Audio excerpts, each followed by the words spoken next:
ഇനി പ്രവാസ ലോകത്തെ വാർത്തകൾ.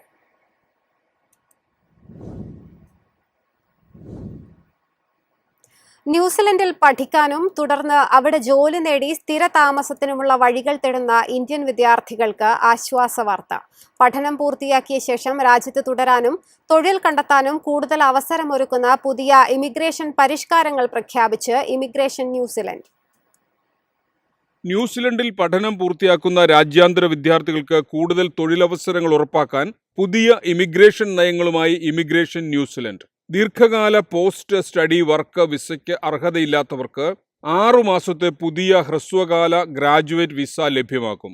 കോഴ്സ് പൂർത്തിയാക്കിയ ശേഷം രാജ്യത്ത് തുടരാനും ഏത് തൊഴിലുടമയ്ക്ക് കീഴിലും ജോലി ചെയ്യാനും ഈ വിസ അനുവദിക്കും. ലെവൽ 5 മുതൽ 7 വരെയുള്ള കോഴ്സുകൾ പൂർത്തിയാക്കിയ വിദ്യാർത്ഥികൾക്ക് നിർദ്ദിഷ്ട നിബന്ധനകൾ പാലിച്ചാൽ അപേക്ഷിക്കാം. അതേസമയം ലെവൽ 7 ഗ്രാജുവേറ്റ് ഡിപ്ലോമ പൂർത്തിയാക്കുന്നവർക്ക് ചില യോഗ്യതകൾ അടിസ്ഥാനമാക്കി 1 വർഷം വരെ പോസ്റ്റ് സ്റ്റഡി വർക്ക് വിസയും ലഭിക്കും. രാജ്യത്തിന്റെ നൈപുണ്യ ആവശ്യങ്ങൾ നിറവേറ്റുന്നതിനൊപ്പം വിദേശ വിദ്യാർത്ഥികളെ ആകർഷിക്കുകയാണ് പുതിയ പരിഷ്കാരങ്ങളുടെ ലക്ഷ്യം. News desk MyFin TV. Digital പേയ്മെന്റുകൾക്ക് വൻ പ്രോത്സാഹനവുമായി ഒമാൻ. ആഭ്യന്തര ഡിജിറ്റൽ പണമിടപാടുകൾക്ക് ഈടാക്കിയിരുന്ന ഫീസുകൾ ഒഴിവാക്കി. സെൻട്രൽ ബാങ്ക് പുതിയ പരിഷ്കാരങ്ങൾ പ്രഖ്യാപിച്ചു. ഡിജിറ്റൽ സമ്പദ് വ്യവസ്ഥയെ കൂടുതൽ ശക്തിപ്പെടുത്തുന്നതിനും പണരഹിത ഇടപാടുകൾ പ്രോത്സാഹിപ്പിക്കുന്നതിനുമായി ഒമാൻ സെൻട്രൽ ബാങ്ക് നിർണായക പരിഷ്കാരങ്ങൾ പ്രഖ്യാപിച്ചു. രാജ്യത്തിനുള്ളിലെ ഡിജിറ്റൽ പണമിടപാടുകൾക്ക് ഈടാക്കിയിരുന്ന ഫീസുകൾ ഒഴിവാക്കുന്നതാണ് പ്രധാന തീരുമാനം. ഇതിലൂടെ വ്യക്തികൾക്കും ചെറുകിട ഇടത്തരം സംരംഭങ്ങൾക്കും ബാങ്കിംഗ് സേവനങ്ങൾ കൂടുതൽ എളുപ്പവും ചിലവ് കുറഞ്ഞതുമാകും. ഡിജിറ്റൽ പേയ്മെന്റുകളുടെ ഉപയോഗം വർദ്ധിപ്പിക്കുക, പണരഹിത സമ്പദ് വ്യവസ്ഥയിലേക്കുള്ള മാറ്റം വേഗത്തിലാക്കുക, സാമ്പത്തിക ഉൾക്കൊള്ളൽ ശക്തിപ്പെടുത്തുക എന്നിവയാണ് നടപടിയുടെ ലക്ഷ്യം. രാജ്യത്തെ ദേശീയ പേയ്മെന്റ് സംവിധാനങ്ങൾ നവീകരിക്കുന്നതിന്റെ ഭാഗമായാണ് സെൻട്രൽ ബാങ്കിന്റെ പുതിയ തീരുമാനം. ഒമാനിലെ ബാങ്കുകൾക്കിടയിലുള്ള ആഭ്യന്തര ഫണ്ട് ട്രാൻസ്ഫറുകൾക്ക് മുമ്പ് വിവിധ തരത്തിലുള്ള സേവന നിരക്കുകൾ ഈടാക്കിയിരുന്നു. പുതിയ പരിഷ്കാരങ്ങളോടെ ഇത്തരം ചാർജുകൾ ഒഴിവാക്കപ്പെടുന്നതിനാൽ ഡിജിറ്റൽ ഇടപാടുകളിലേക്കുള്ള ജനങ്ങളുടെ ആശ്രയം കൂടുതൽ വർദ്ധിക്കുമെന്നാണ് വിലയിരുത്തൽ. ഡിജിറ്റൽ ബാങ്കിംഗ്, തത്സമയ പേയ്മെന്റ് സംവിധാനങ്ങൾ, ഫിൻടെക് സേവനങ്ങൾ എന്നിവയ്ക്ക് കൂടുതൽ പ്രാധാന്യം നൽകുന്ന ഒമാൻ സാമ്പത്തിക മേഖലയെ ആധുനികവൽക്കരിക്കുന്നതിന്റെ ഭാഗമായാണ് ഈ നീക്കം നടത്തുന്നത്. രാജ്യത്തിന്റെ ദീർഘകാല സാമ്പത്തിക വികസന പദ്ധതികളുമായി ഈ പരിഷ്കാരങ്ങൾ ബന്ധിപ്പിക്കേണ്ടതുണ്ട്. News desk MyFin TV.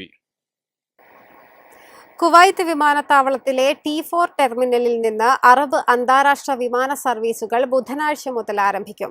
യാത്രക്കാരുടെ സൗകര്യവും സർവീസ് കാര്യക്ഷമതയും വർദ്ധിപ്പിക്കാനാണ് പുതിയ ക്രമീകരണം.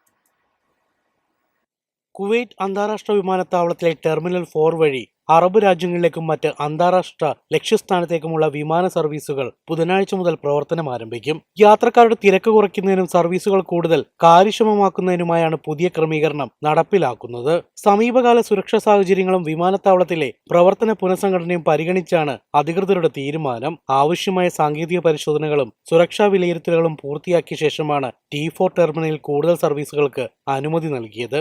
കുവൈറ്റ് എയർവേസിന്റെ പ്രധാന കേന്ദ്രമായ T4 ടെർമിനൽ യാത്രക്കാർക്ക് കൂടുതൽ സൗകര്യപ്രദമായ യാത്രാനുഭവം നൽകുന്ന ആധുനിക സംവിധാനങ്ങളോടെയാണ് പ്രവർത്തിക്കുന്നത്. പുതിയ ക്രമീകരണം നിലവിൽ വരുന്നതോടെ വിവിധ അറബ് അന്താരാഷ്ട്ര റൂട്ടുകളിലെ യാത്രക്കാർക്ക് യാത്ര കൂടുതൽ സുഗമമാക്കുമെന്നാണ് പ്രതീക്ഷ. വിമാന സർവീസുകളുമായി ബന്ധപ്പെട്ട പുതുക്കിയ വിവരങ്ങൾ യാത്രക്കാർ അതാത് എയർലൈൻ കമ്പനികളിൽ നിന്ന് നേരിട്ട് പരിശോധിക്കണമെന്നും അധികൃതർ നിർദ്ദേശിച്ചിട്ടുണ്ട്. സർവീസ് സമയക്രമങ്ങളിൽ മാറ്റങ്ങൾ ഉണ്ടായേക്കാവുന്നതിനാൽ യാത്രയ്ക്ക് മുമ്പ് സ്ഥിരീകരണം നടത്തുന്നതാണ് ഉചിതമെന്നും അധികൃതർ അറിയിച്ചു. News desk MyFin TV. എളുപ്പത്തിൽ സമ്പാദ്യം വളർത്താം. ഇന്ന് തന്നെ മൈഫിൻ TV ആപ്പ് ഡൗൺലോഡ് ചെയ്യൂ.